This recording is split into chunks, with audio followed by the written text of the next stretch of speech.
சுவிசேஷத்தின் நோக்கம் ஜீவனையும் அழியாமையும் வெளியரங்கமாக்குவது.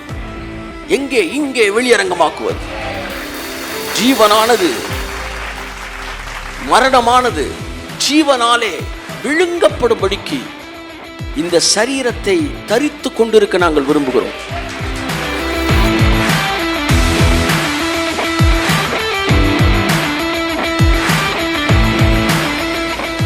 கர்த்தர் என்று சொன்னார், மனிதன் யோசிப்பதற்காக படைக்கப்பட்டவன் அல்ல, மனிதன் பேசுவதற்காக படைக்கப்பட்டவன்.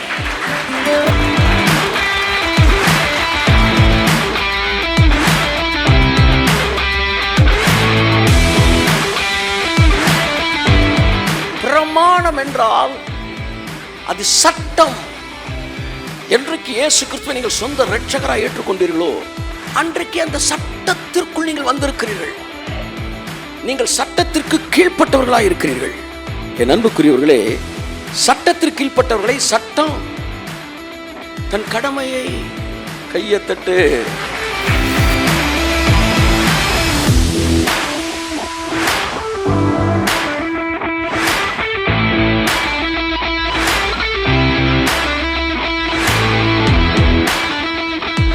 உங்கள் மீது ஒரு சட்டம் இருக்கிறது.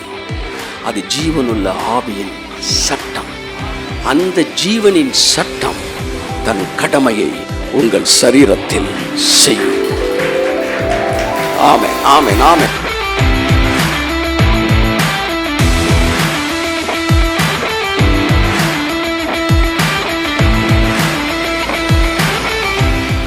அவர்கள் கோத்திரங்களில் பலவீனப்பட்டவன் ஒருவனும் இருந்ததில்லை. பலவீனப்பட்டவன் ஒருவனும் இருந்ததில்லை. இந்த வசனத்தை இங்க இருக்கிற எல்லாரும் விசுவாசிக்க ஒவ்வொரு நபரும் விசுவாசிக்க ஒவ்வொரு நபரும் சுகமடைய ஆரம்பிக்கிறான். Praise God. Hallelujah, hallelujah, hallelujah, hallelujah, hallelujah, hallelujah. So சபை இதை விசுவாசிக்கணும். ஒருவனும் பலவீனப்பட்டவன் இருந்ததில்லை என்ற மறந்தனால தான் ஸோ இந்த வியாதி சோமாயிரும். அது கொஞ்சம் கஷ்டம் சார், அது கொஞ்சம் சோமாகணும். நம்ம ஜெபிப்போம், ஊக்கத்தோடு ஜெபிப்போம். இப்படிலாம் பலதரப்பட்ட படிக்கட்டுகள் அங்கே ஏன் வருகிறது? சுகத்தை பெறுவதிலே படிக்கட்டுகள் எப்படி வந்தது? அது சுகமாயிரும், இது கட்டாயம் சுகமாயிரும். அது சுகமடைவதற்காக ஜெபிப்போம், கர்த்தர் சுகத்தை தரணும், எதிர்பார்ப்போம். இப்படி பலவிதமான படிக்கட்டு சொற்கள் ஏன் வந்தது? இந்த ஒரே ஒரு சொல்லை நாம் மறந்து போனபடியினால். இந்த சொல் என்ன சொல்லுகிறது? அவர்கள் பலவீனப்பட்டவன், வியாதிப்பட்டவன் அல்ல. பலவீனம் அப்புறம் வியாதி அப்புறம் மரணம். அவன் என்ன சொல்றான்? அவர்களில் பலவீனப்பட்டவனே. சபையை குறித்த தேவனுடைய திட்டம் ஒருவனும் பலவீனப்பட்டவன் இருக்கக்கூடாது என்பதுதான். உங்களை குறித்த தேவ திட்டம் தான். யாராவது ஒருவர், சார் நான் பலவீனப்பட்டுக்கலாமா சார் அப்படின்னா நீங்க பலவீனப்பட முடியாது. ஜீவனுள்ள தேவனுடைய ஆவியின் பிரமாணம். சொல்லுங்க, நான் ஒரு பிரமாணத்தின் கீழ் இருக்கிறேன். அந்த பிரமாணம் என்னை அடக்கி ஆளுகிறது. அந்த பிரமாணம் தனக்கு ஏற்றாற் போல என்னை சுருட்டி இழுக்கிறது. அது என்னுடைய உணர்வுகளிலே, என்னுடைய சிந்தனையிலே, என்னுடைய சரீரத்திலே, என்னுடைய செல்களிலே அது ஆளுகை செய்கிறது. அந்த பிரமாணத்தின் பெயர் ஜீவனின் பிரமாணம்.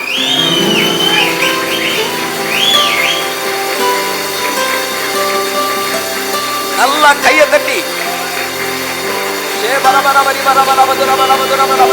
ஜீவனின் பிரமாணம். Come on, say ஜீவனின் பிரமாணம் எனக்குள்ளே கிரியை செய்கிறது, என்னை ஆளுகை செய்கிறது. சட்டம் தன் கடமையை செய்யும்.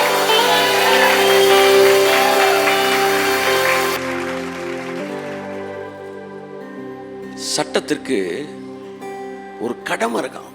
எப்படி? சட்டத்திற்கு ஒரு கடமை இருக்கான். ஒரு ப்ராஃபட் என்று ஜெபம் பண்ணும்போது சொன்னாரு, உனக்கு இதை செய்வதற்காக பரலோகம் கடமைப்பட்டிருக்கிறதுனாரு. Can you believe the statement? பரலோகம் கடமைப்பட்டிருக்கிறது. இயேசு பரலோகத்தை எனக்கு உதவி செய்வதற்கு கடமைக்குட்படுத்தி இருக்கிறார். பரலோகம் கடமைப்பட்டிருக்கு.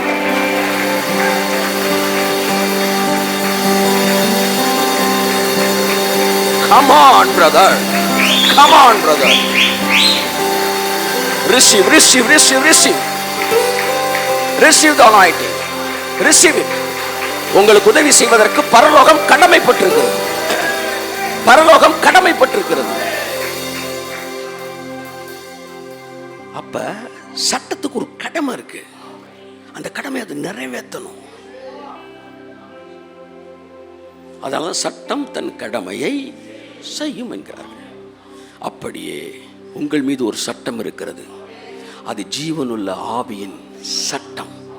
அந்த ஜீவனின் சட்டம் தன் கடமையை உங்கள் சரீரத்தில் செய்யும்.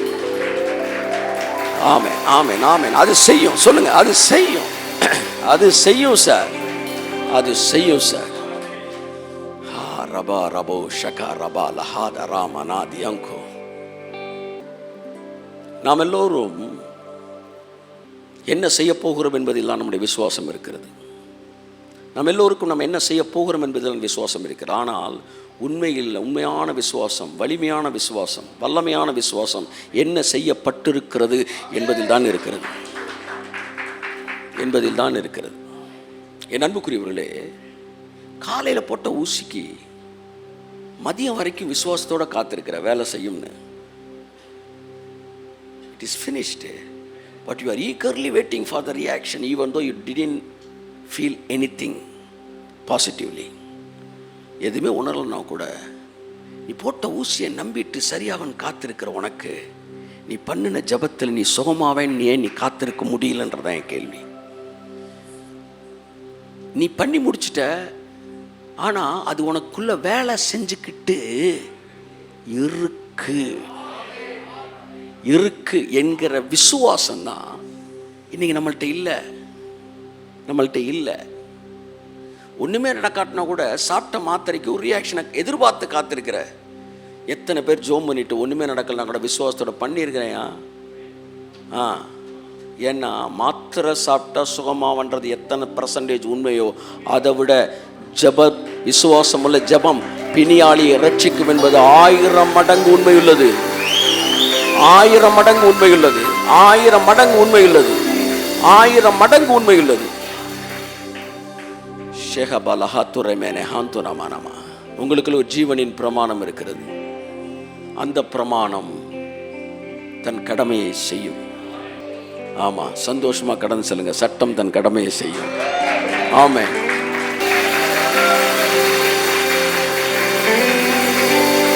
ஆமென், ஆமென், ஆமென், ஆமென், ஆமென், ஆமென்.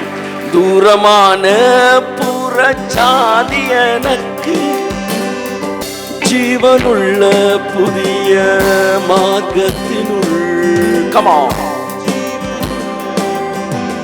மார்க்கத்தினுள் பிரவேசிக்க தைரியம் தந்தரவே.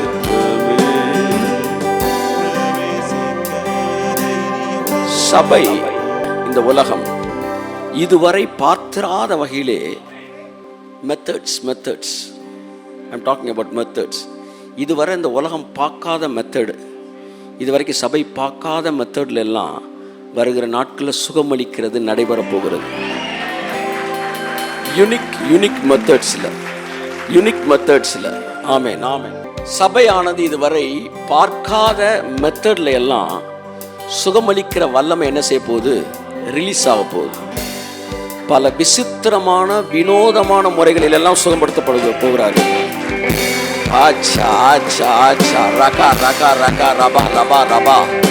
பல விசித்திரமான முறைகளில் ஜனங்கள் சுகப்படுத்தப்பட போகிறார்கள். பல வினோதமான முறையிலே சுகப்படுத்தப்பட போகிறார்கள். ஏற்றுக்கொள்ளப்பட முடியாத பல மெத்தடெல்லாம் இனி வருகிற நாட்கள்ல ஆவியானவர் அந்த மெத்தட்ல எல்லாம் ரிலீஸ் பண்ண போறார். ஓ ஹalleluya. ஜீவனுள்ள புதிய மார்க்கத்தினுள், ஜீவனுள்ள புதிய மார்க்கத்தினுள் பிரவேசிக்க தைரியம் தந்து ரத்தமே சிந்தப்பட்ட ரத்தமே இலையே. Yes, Lord. ரத்தமே சிந்தப்பட்ட இலையாக சிந்தப்பட்டதே. ரத்தமே சிந்தப்பட்ட ரத்தமே. Come on everybody, amen. இயேசு கிறிஸ்துவின் ரத்தமே. நான் ஜீவனுள்ள தேவனுடைய ஆவியின் பிரமாணத்திற்குள்ளாய் நான் இருக்கிறேன். எல்லாரும் சொல்ல, ஆவியின் பிரமாணத்துக்குள் இருக்கிறேன், ஜீவனின் பிரமாணத்தில் இருக்கிறேன். என் மீது ஒரு பிரமாணம் ஆளுகை செய்து கொண்டிருக்கிறது, அது ஜீவனின் பிரமாணம். கரங்களை தட்டி ஆமென்.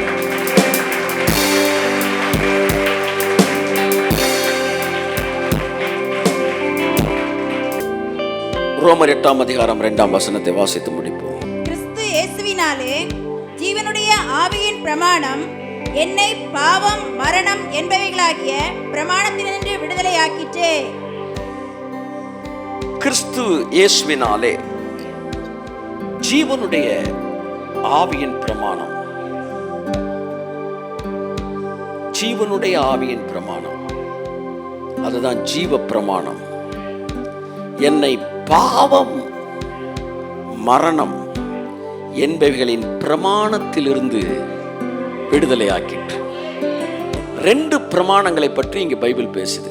ஒன்று மரணத்தின் பிரமாணம், இன்னொன்று ஜீவனின் பிரமாணம்.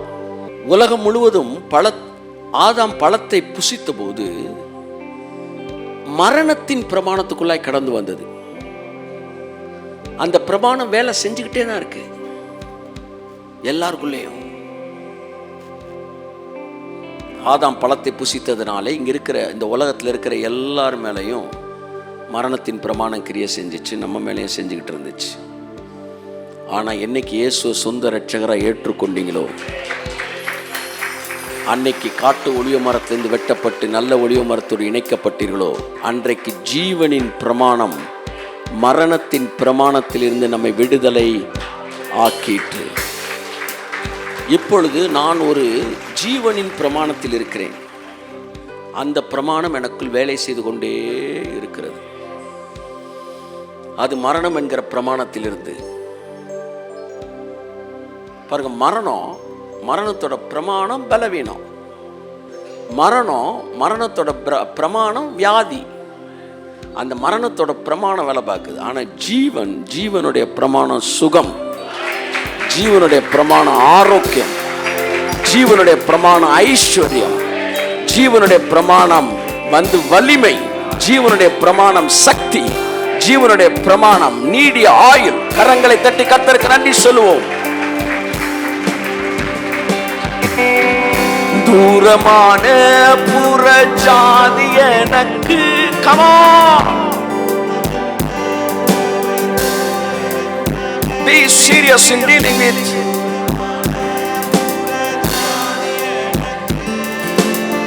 God given positive things. ஜீவனுள்ள புதிய மார்க்கத்தினுள்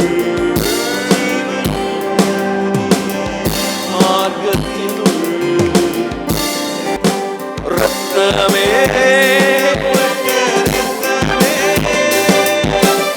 எல்லாரும் உணர்ந்தவர்களாய் ஆமென். பாடல் வரிகளை உணர்ந்தவர்களாய் ஆமென்.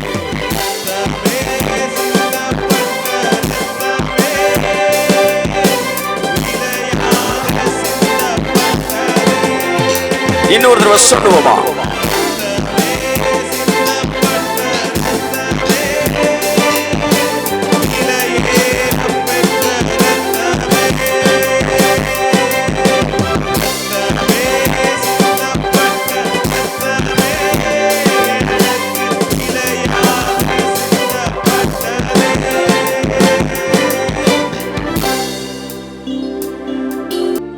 அது எப்படி எனில் மாம்சத்தினாலே பலவீனமாய் இருந்த நியாயப்பிரமாணம் செய்யக்கூடாததை எனக்குள்ளே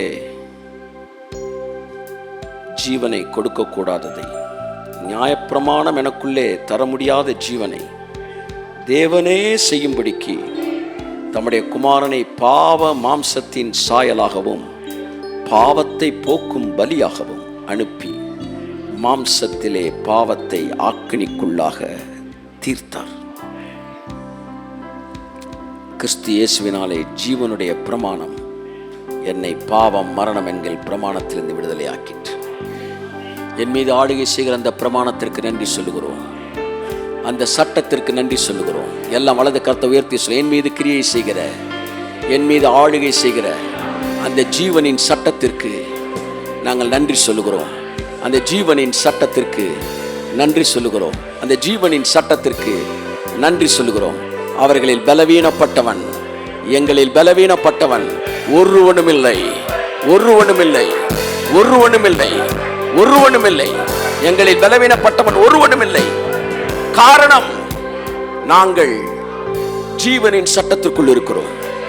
அந்த சட்டம் தன் கடமையை செய்யும். கரங்களை தட்டி ஆமென், ஆமென். அந்த சட்டம் தன் கடமையை செய்யும். அந்த சட்டம் தன் கடமையை செய்யும். அந்த சட்டம் தன் கடமையை செய்யும். ஆமென். Yes lord. வருகிற நாட்களிலே விசித்திரமான வினோதமான முறையிலெல்லாம் சுகமளிக்கிற வல்லமை ரிலீஸ் ஆகும்.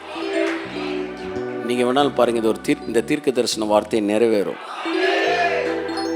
உங்களால் ஏற்றுக்கொள்ளப்பட முடியாத வகையில் எல்லாம் கூட கர்த்தருடைய வல்லமை என்ன செய்யும்? ரிலீஸ் ஆகும். அது மரணம் வேலை பார்த்ததை விட விசித்திரமான வழியிலலாம் வேலை பார்க்க போகுது. ஒரு கைப்பி லிஃப்ட்டில் அந்த சுவிட்சை தொட்டக்கூடாதான்.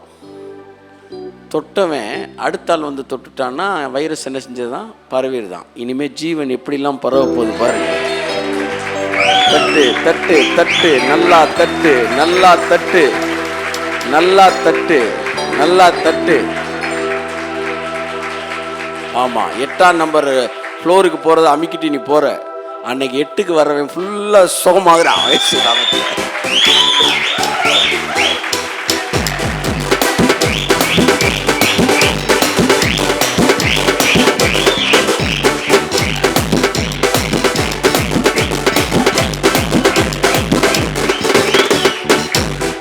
எட்டாவது நம்பர் அமுக்கினவன் எல்லாம் அன்னைக்கு வல்லமை பாஸ் ஆகுது இயேசு நாமத்தில்.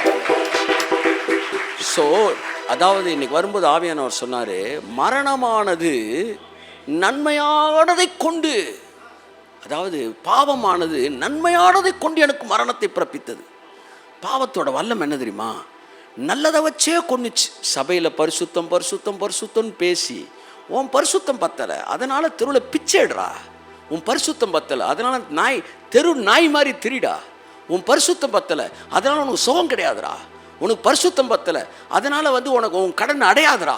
உன் பரிசுத்தம் பத்தலை, அதனால் உன் குடும்பமே விளங்காமல் போகும்டா என்கதை போன்ற பிரசங்கங்கள், கோடிக்கணக்கான பிரசங்கங்கள். நன்மையானதை கொண்டு பேசும்போது எதை வச்சு தான் பேசினா? நன்மையானதை கொண்டு நமக்கு மரணத்தை பிறப்பித்தான். வரும்போது ஆவியானவர்கிட்ட சொன்னார், தேவனானவர் தீமையானதை கொண்டே உனக்கு ஜீவனை பிறப்பிக்க போறேங்க.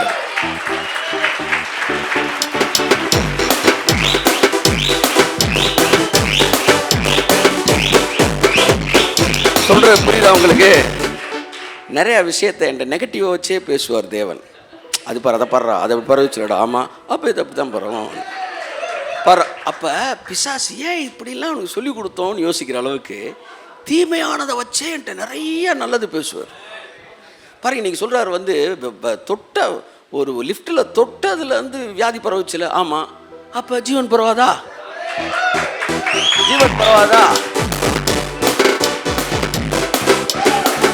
அப்போ தேவன் நல்லா பாருங்க, தீமையானதை கொண்டு, இதெல்லாம் தீமையானது இதை வச்சே உங்களுக்கு ஜீவனை தரப்போறார் இயேசு நாமத்தில்.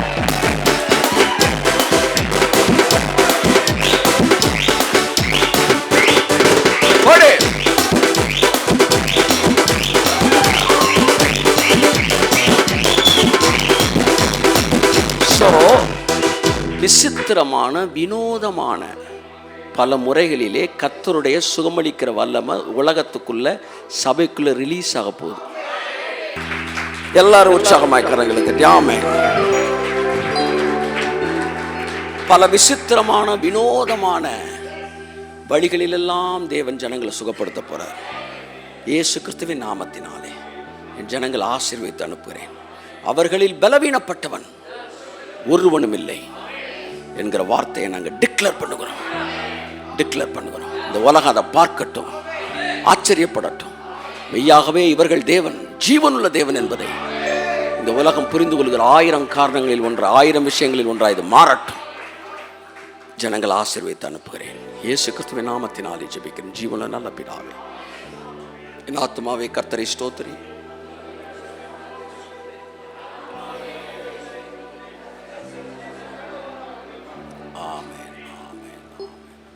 நம்முடைய கர்த்தராகிய இயேசு கிறிஸ்துவின் கிருபையும் பிதாவாகிய தேவனுடைய அன்பும் ஆவியானுடைய ஐக்கியம் வழிநடத்தலும் பாதுகாப்பும் நம்ம ஒருவருடைய கூட விசேஷம் உலகமெங்கிலும் தேவனுடைய வார்த்தை கேட்கிற எல்லாரோடும் கூட என்றென்றைக்கும் தங்கியிருப்பதாக. ஆமென். Praise God. Hallelujah. So happy. ஜீவனின் பிரமாணம் உங்களுக்குள் வேலை செய்கிறது. எல்லாம் கையை வச்சு சொல்லுங்க. சட்டம் தன் கடமையை செய்யும்.